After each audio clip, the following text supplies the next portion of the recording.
ouve Cristo a voz. Quietinhos vamos, pois, ficar e a Bíblia estudar. E aprender a Jesus amar, e aprender a Jesus amar.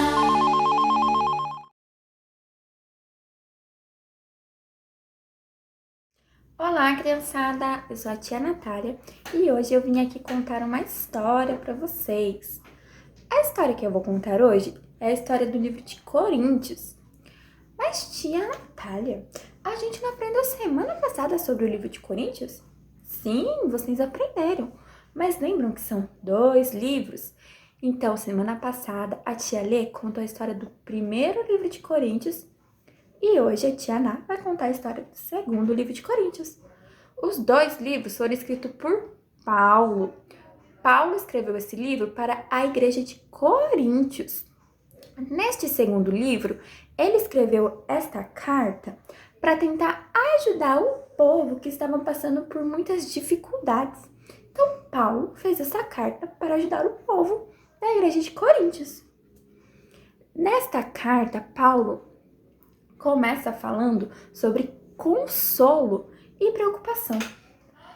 Este livro começa dizendo que nós, mesmo passando por problemas, por dificuldades, este livro diz que nós temos uma razão para passar por tudo isso. Mas como assim problemas, dificuldades? Às vezes na nossa família, nos nossos amigos, nós enfrentamos problemas, nós enfrentamos tristezas e às vezes acontece alguma coisa com a gente que a gente pensa assim, nossa, por que isso tá acontecendo comigo? Por que será que o meu coleguinha ali não tá falando comigo? Por que será que aconteceu tal coisa? E Deus nos diz que tem uma razão para isso. Aqui no livro de Coríntios diz que por mais que a gente passe por aflições, essas aflições nós podemos transformar em ajuda para outras pessoas que possam estar passando pela mesma situação que a gente. Então aconteceu tal coisa comigo e um tempo depois a minha amiga também está passando pela mesma coisa e eu já passei por isso. Deus já me ajudou a passar por isso. Então eu posso ajudar o meu coleguinha a passar por isso também. Entenderam? Por isso que é importante nós estudarmos a Bíblia, nós lermos a Bíblia. Ah, mas eu não sei ler. Pede para o papai, pede para a mamãe, assiste os vídeos do Geração Futuro. Por isso que é muito importante nós conhecermos a palavra de Deus, porque assim a gente aprende muitas coisas. Se vocês sabiam que Deus nos faz novas pessoas, isso mesmo. Mas será que a gente tá pronto para fazer essa mudança? Mas como assim uma mudança, tia Natália? Bom, então a gente vai descobrir o que é essa mudança lá em 2 Coríntios 5:17. E fala assim: quem está unido com Cristo é uma nova pessoa. Acabou-se o que era velho e já chegou o que é novo. O que será que significa isso, pessoal? Como assim, tia Natália? Eu não entendi. Quando eu tô com Cristo, eu não sou mais a mesma pessoa que era antes. Eu troco de corpo ou eu viro outra pessoa? Não, a gente não troca de corpo. Quando nós estamos unidos com Cristo, nós nos tornamos nova criatura. Como assim? Os velhos hábitos que antigamente eu tinha, eu paro de ter. Aqueles hábitos que são ruins, sabe? Por exemplo, responder a mamãe, brigar com um amiguinho na escola, brigar com o irmão, não obedecer o papai e a mamãe. Tudo isso são hábitos ruins que nós fazemos. Mas quando nós estamos com Cristo, diariamente orando, conversando com Ele, lendo Sua palavra, ouvindo Sua palavra, nós somos novas criaturas. Então a gente para de fazer todas essas coisas ruins que antes a gente fazia e começa a fazer coisas boas. Além disso, esse livro de 2 Coríntios, ele nos convida a sermos nova criatura. Mas o que é ser nova criatura, tia Natália? Eu vou virar uma criatura? O que é isso? Nova criatura é deixarmos os velhos hábitos para trás. O que é os velhos hábitos?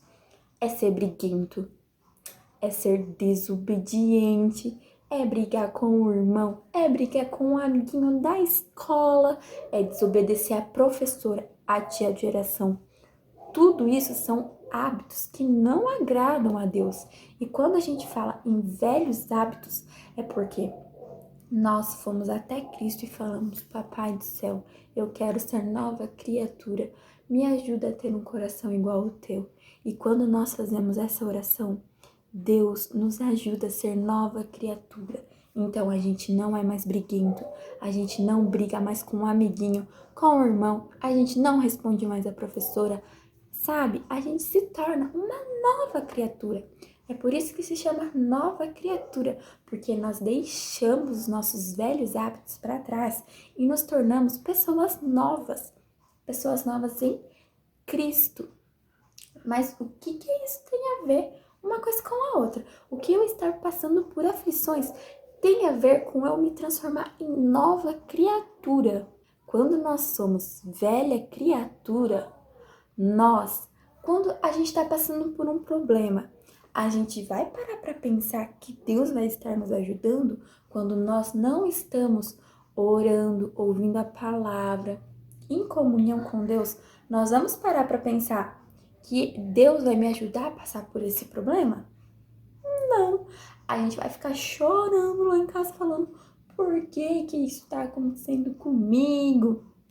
E aí a gente não vai conseguir passar por esse problema. A gente vai ficar chorando, achando que tudo tá dando errado.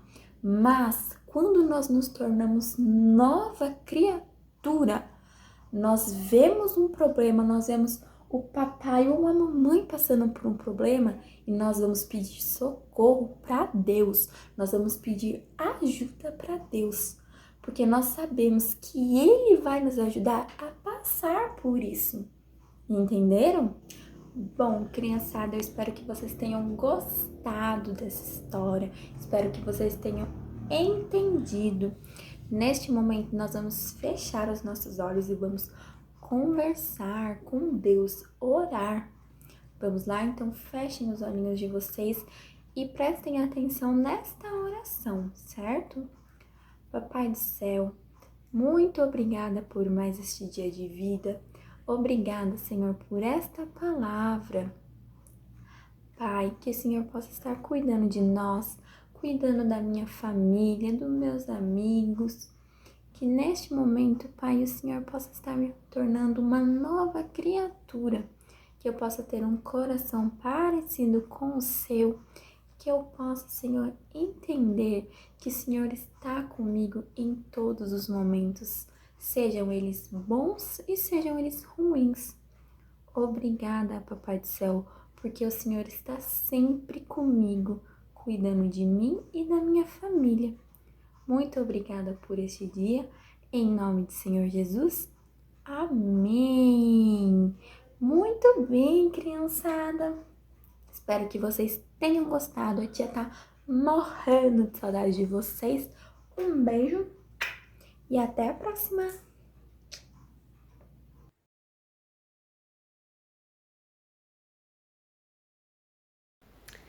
Olá, turma do Gera, tudo bem com vocês? Hoje nós vamos continuar falando de mais uma carta que Paulo escreveu aos Coríntios. Semana passada nós vimos a primeira carta aos Coríntios, né? E hoje nós vamos estar falando um pouquinho sobre a segunda carta que Paulo enviou aos Coríntios. Então a gente vai dividir aí em 3 partes para ficar mais fácil. A primeira parte que Paulo escreve fala sobre ele mesmo. Ele fala sobre o que ele já passou, né, por amor ao Senhor Jesus. E nessa igreja tinha algumas pessoas que estavam questionando que a vida de Paulo, né? Será que esse homem realmente veio aqui e fez essa igreja, né? começou a ter alguns questionamentos lá, porque tinha algumas pessoas da própria igreja, né, que não tinham visto Paulo implantar aquela igreja, porque Paulo, quando nas suas viagens missionárias, passou por Coríntios, né, pela cidade de Corinto, e formou essa igreja. Então tinha alguns outros irmãos lá que não sabiam disso direito e começaram a questionar. Então Paulo escreve uma carta, né, porque essa igreja já era, né, tinha alguns problemas ali que tinham que ser resolvidos, e Paulo amava demais essa igreja, demais. Então ele escreve lá: ó, meus irmãos, vocês mesmos são testemunhas, não lembra de quando eu passei aí e formei essa igreja com vocês? Vocês não viram as marcas do meu corpo, quanto eu tenho sofrido por amor ao evangelho? Porque Paulo, né, foi açoitado, bateram com varas nele, ele sofreu naufrágio, né, tantas coisas, né, que aconteceu com Paulo durante a caminhada dele pregando esse Jesus, né, por amor a esse Jesus, né. Então ele vem assim nessa primeira parte aí dessa carta que ele escreveu, falando, viu, ó, vocês já me conhecem, vocês sabem o que eu tenho passado por amor ao nosso Deus. Então ele está assim ajudando essa igreja a sair de alguns problemas que eles tinham arrumado lá entre eles, né? Então Paulo, por amor a essa igreja, escreve essa carta falando, viu, vocês já me conhecem. É como se fosse na nossa vida hoje, você fosse numa livraria com um amigo, vamos dizer assim, comprasse lá um caderno bem bonito, né? E quando chegasse na escola, esse menino falasse assim, nossa, eu acho que esse caderno não é dele não. Eu acho que esse caderno aí, acho que alguém que doou para ele alguma coisa. E a pessoa fala assim, viu, mas você estava comigo? Você estava lá na livraria quando eu comprei o caderno, como que você está falando isso agora? Você mesmo é testemunha? Então é mais ou menos isso que estava acontecendo lá na igreja de Paulo. Mas uma parte maravilhosa da carta que ele escreve também aos Coríntios, encontra-se lá em 2 Coríntios, o capítulo 4, versículo 7. Eu vou ler aqui para vocês, ó. Temos, porém, esse tesouro em vasos de barro, para que a excelência do poder seja de Deus e não de nós. Onde você guarda aquele tesouro, sabe aquela coisa preciosa que você tem? Onde que você costuma guardar? Onde que você costuma esconder, vamos dizer assim, né? Lá na antiguidade, quando eles tinham joias, quando eles tinham aquelas coisas de maior valor, sabe onde eles escondiam? Em vasos, mas não eram em vasos normais, eram em vasos de barro. E Paulo tá falando para nós que nós somos esse vaso de barro. Por quê? Porque um vaso de barro é muito frágil. Se bater quebra, tem que tomar maior cuidado, né? Ele não é um vaso assim especial, porque ele é só barro, né? Ele não é um vaso de ouro. Paulo poderia estar falando que o tesouro estava escondido num vaso de ouro, né? Um vaso de prata, um vaso de cobre, um negócio diferente. Mas não, a palavra que ele escreve lá, ele fala assim, viu, ó, o tesouro especial foi guardado num vaso de barro. Então esse vaso somos nós, e o Senhor escolheu colocar o maior tesouro que ele tem, que é o Senhor Jesus, né, dentro desse barro, ou seja, dentro de cada um de nós, para que a excelência do poder dele fosse somente dele, não nossa, porque nós somos frágeis, mas o Senhor nos escolheu para levar essa mensagem maravilhosa que é esse tesouro que nós temos, que é o Senhor Jesus. Outra palavra que ele fala sobre, que ele escreve, né, essa igreja, é sobre ajuda às pessoas. Paulo estava passando por uma situação em que ele estava arrecadando fundos, arrecadando dinheiro para ajudar os judeus lá de Jerusalém, que eles estavam passando fome. Então, ele compara algumas igrejas. Ele fala assim, ó, lá na Macedônia, é uma outra igreja que ele também, né, fundou. Lá na Macedônia, a igreja de lá é muito pobre. Ela não tem recursos, mas mesmo assim ela ajudou de uma forma tremenda, com uma maior alegria do coração. Então, Paulo está falando lá, viu, vocês aqui, que é uma igreja de posses, a igreja de Coríntios eram pessoas de posse, né? Vocês também devem ajudar, ó, tô enviando aí Tito e mais 2 pessoas aí, que são pessoas confiáveis, né? Para que vocês possam estar mandando também a coleta aí, ajuda essas pessoas aqui de Jerusalém. Então Paulo falou assim, olha, se você for dar, dá com alegria, porque o Senhor se alegra muito. E nós, nos nossos dias, o que podemos fazer? Quem sabe você está pensando assim, mas eu não tenho nada, não trabalho, eu não tenho dinheiro, eu não ganho mesada, como que eu vou ajudar as pessoas? Você tem sim. Você tem um casaco aí no seu guarda-roupa que você faz tempo que você não usa, você tem um sapato aí, um tênis aí no seu guarda-roupa, nos seus sapatos aí que você pode doar para alguém. Então, nós podemos dar, mesmo aquilo, o pouco que a gente tem, a gente pode repartir. E quando a gente dá, o Senhor se alegra com isso. A gente fica contente, né? Quando a gente pode ajudar uma outra pessoa, né? Então, a gente fica contente, se alegra, o Espírito nos alegra por a gente poder ajudar outra pessoa. A pessoa que recebeu também se alegra, né? Porque ela fala, graças a Deus. E o nome do Senhor Jesus é exaltado. A pessoa sempre vai falar, muito obrigado, eu estava precisando mesmo, Deus te abençoe, graças a Deus. Então, o nome do Senhor Jesus é glorificado. Então, aí são 3 trechinhos aí que a gente pegou para estar comentando com vocês, né, que é possível sim viver essa vida de cristão, né, mesmo nas nossas dificuldades. Foi isso que Paulo estava falando ali para a igreja de Coríntios. Mesmo vocês com alguns problemas aí, vocês podem ser bênção, vocês podem ajudar as pessoas, porque vocês, mesmo sendo frágeis, Deus escolheu a igreja para levar esse Jesus, que é o nosso maior tesouro, a outras pessoas que precisam ouvir do Evangelho. Amém? Fique com essa palavra no seu coração, guarde essa palavra, faça uma doação essa semana, ajude alguém, se for com dinheiro lá na igreja, se for para ajudar alguém, o seu vizinho, o seu colega, faça algo para o Senhor com alegria, que Deus vai retribuir você, vai ficar muito contente com você.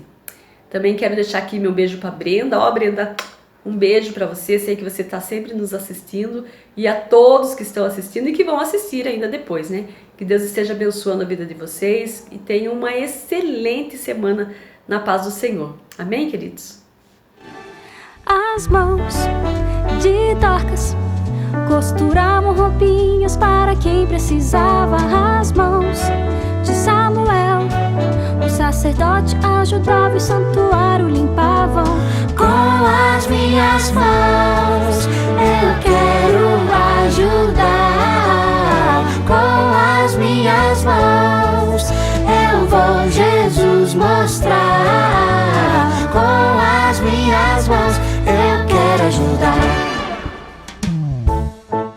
As mãos de Davi cuidavam das ovelhas do seu pai lá no campo. As mãos da menina escrava ajudavam Naamã mesmo longe de casa.